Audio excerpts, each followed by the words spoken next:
मैं आपको एक कहानी से बात शुरू करता हूँ, एक स्टोरी से बात शुरू करता हूँ। Real story. स्टोरी से इसलिए कि स्टोरी से बात समझ में ज़्यादा आती है। और एज ए पेरेंट, मेरा एक बेटा है 17 का होने वाला है, नहीं होने वाला नहीं है, हो गया है, 3 दिन पहले हो गया है, अब ये भी हुआ है। तो 17 की उम्र आप जानते हैं सबसे खतरनाक होती है। आप लोग भी लगभग उसके आसपास होंगे या अभी अभी उससे निकले होंगे। Most difficult age is just 16, 18, 19। इस उम्र में आपके हार्मोन्स इतना ज़्यादा जंप करते हैं कि मूड स्विंग्स बहुत ज़्यादा होते हैं। आपको अपने दोस्तों से बात करके इतना सुकून मिलता है। पेरेंट्स दुश्मन नज़र आते हैं इस उम्र में। पेरेंट्स कोई अच्छी बात भी कहें तो लगता है कि ये क्यों मनहूस लोग हमारे घर में रहते हैं, क्यों ऐसी खराब बात बोलते हैं। They don't understand, they are outdated people, ऐसा मन में भाव आता है। सबको आता है। आपको आ रहा है तो पहली बार नहीं आ रहा है, आज से 30 साल के बाद आपके बच्चों को भी आएगा आपके बारे में, एकदम उतनी ही इंटेंसिटी से आएगा जितना आपको आता है। जितना आपको लगता है कि आपके पेरेंट्स बिल्कुल नहीं समझते, आपके बच्चे आपके बारे में यही सोचेंगे 30 साल बाद। एकदम इटर्नल ट्रुथ है जिसको आप रोक नहीं पाएंगे। So this is normal thing. आप लोगों की एज में जो सबसे बड़ी चिंता मुझे होती है, जैसे मैं अपने बेटे से बात करता हूँ तो मैं तो एक बहुत ही खराब पेरेंट हूँ।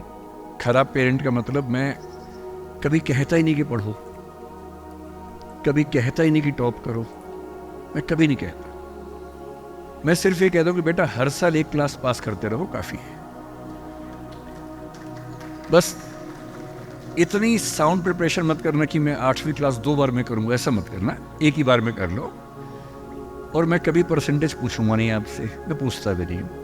हालांकि वो बता देता है, लेकिन मुझे उसमें इंटरेस्ट है नहीं। Whatever percentage he gets. And we also have a daughter, I mean I am not the biological father, she is a relative's daughter, so she lives with us. हम दोनों बच्चों से बोलते हैं कि हम कभी नहीं पूछेंगे परसेंटेज क्या है, ना हम पूछते हैं, ना हमारा इंटरेस्ट है। हमारा इंटरेस्ट केवल इस बात में है कि वो बेहतर ह्यूमन बीइंग्स बन जाए, क्योंकि मैंने ज़िंदगी को बहुत अच्छे से देखा है। और मैं एक बहुत ही ख़राब स्टूडेंट रहा हूँ स्कूल में, बहुत बदमाश, शरारती, कम पढ़ने वाला। पर दिमाग इतना था कि 10 दिन 20 दिन पढ़ के अच्छे नंबर आ ही जाते थे।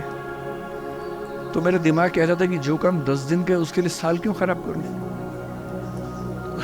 जब 10 दिन में हो ही जाता है तो 10 दिन खराब करेंगे उसमें।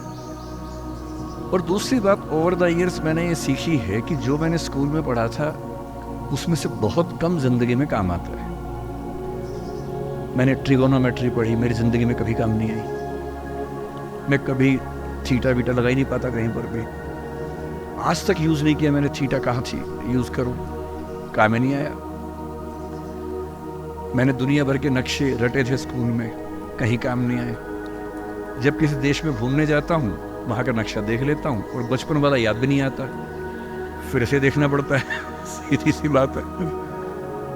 तो मैंने फील किया कि ज़्यादातर चीज़ें जो स्कूल में हम पढ़ते हैं, कॉलेज में पढ़ते हैं, वो जो नॉलेज है वो ज़िंदगी में बहुत काम नहीं आती है। जब काम आता है वो और चीज़ें, मैं उस पर ज़्यादा बात करूँगा आपसे। लेकिन मेरी चिंता एज ए पेरेंट, और क्योंकि आप बच्चे उसी उम्र में हैं, मैं लगभग 50 साल का हूँ, तो आप मेरे लिए लगभग उसी रोल में है कि आप मेरे बच्चे जैसे हैं। क्योंकि जो बच्चे होते हैं ना, अपने पेरेंट्स से बड़ी नफरत करते हैं, दूसरों के पेरेंट्स की सुन लेते हैं बात। तो आप मेरी बात सुन लेंगे, अपने घर में नहीं सुनेंगे। जैसे मेरा बेटा मेरी बात नहीं सुनता है, वो शायद यहाँ सीएम साहब की बात सुन लेगा। तो दूसरों की बात सुनना आसान होता है, अपने पेरेंट्स की बात सुनना मुश्किल होता है। तो आप सुन रहे हैं इसलिए मैं सुना रहा हूँ आपको।